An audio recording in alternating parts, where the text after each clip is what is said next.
এটা হতে পারে না। ঠিক কি না বলুন? দিন পাল্টে গেছে, সময় পাল্টে গেছে, মানুষের চিন্তা চেতনার পরিবর্তন ঘটেছে। ঠিক কি না বলুন? আমরা ভবিষ্যতের বাংলাদেশ, ইসলামের বাংলাদেশ গড়তে চাই। কারা কারা প্রস্তুত আছেন ইনশাআল্লাহ? কোরআন দিয়ে সংসদ সাজাতে চাই, প্রস্তুত আছেন তো ইনশাআল্লাহ? নবীর সুন্নাত দিয়ে দেশটা সাজাতে চাই, প্রস্তুত আছেন তো ইনশাআল্লাহ? যার যার জায়গায় আমরা সচেতন ভূমিকা রাখবো ইনশাআল্লাহ। জোরে বলেন ইনশাআল্লাহ। মুহাম্মদুর রাসূলুল্লাহ সাল্লাল্লাহু আলাইহি ওয়াসাল্লাম বললেন, হে ওমর, যুদ্ধের ময়দান থেকে পালিয়ে যাওয়া কোনো নবীর পক্ষে শোভা পায় না, তার জন্য জায়েজ নাই। সুতরাং আমি যুদ্ধের ময়দান থেকে পালিয়ে যাব না, আমি একাই তাদের বিরুদ্ধে যুদ্ধ করব। আল্লাহর নবী এই কথা বলে তার উট সামনের দিকে এগিয়ে নিলেন। আল্লাহ রাসূল তার চাচা হযরত আব্বাস রাদিয়াল্লাহু তাআলা হুকে ডাক দিয়ে বললেন, চাচা, আপনি তো লম্বা মানুষ, একটা পাহাড়ের উপরে উঠেন, পাহাড়ের উপরে উঠে আমার ওই সমস্ত সাহাবীদেরকে একটু ডাক দেন, যে সাহাবীরা যুদ্ধের ময়দান থেকে আমাকে রেখে পালিয়ে যাচ্ছে।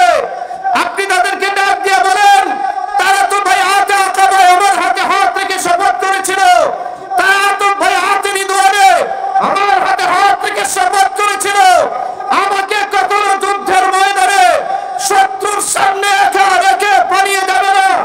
আপনি তাদেরকে আহ্বান করুন।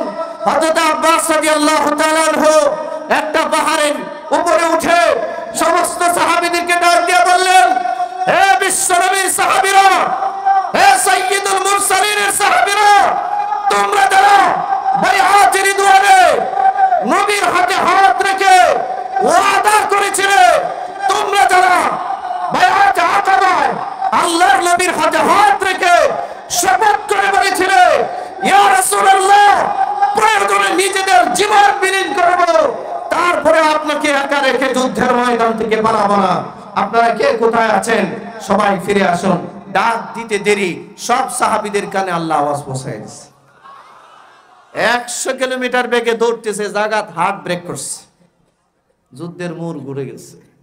আল্লাহ মুসলমানদেরকে বিজয় দিয়েছেন। অনেক অনেক লম্বা কথা, অনেক সুন্দর এক আলোচনা। আগামী কালকেও আসি, আমি তো আছি ইনশাআল্লাহ।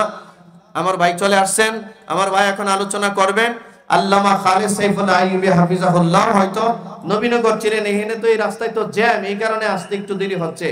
আমার ভাই এখন আলোচনা করবেন, এরপর পরে আমরা আল্লামা খালেদ সাইফুল্লাহ আইয়ুবী হাফিজাহুল্লাহ, এরপরে দাওয়াতি যত মেহমান আছে সবাই দ্রুত গতিতে আসতেছেন, সবাইকে দেওয়া হবে ইনশাআল্লাহ। আপনারা আমার ভাইয়ের আলোচনা মনোমুগ্ধকর ভাবে শুনুন। আগামী কালকে জুমার নামাজ আমি পড়াবো ইনশাআল্লাহ। হ্যাঁ, জুমার নামাজ হবে।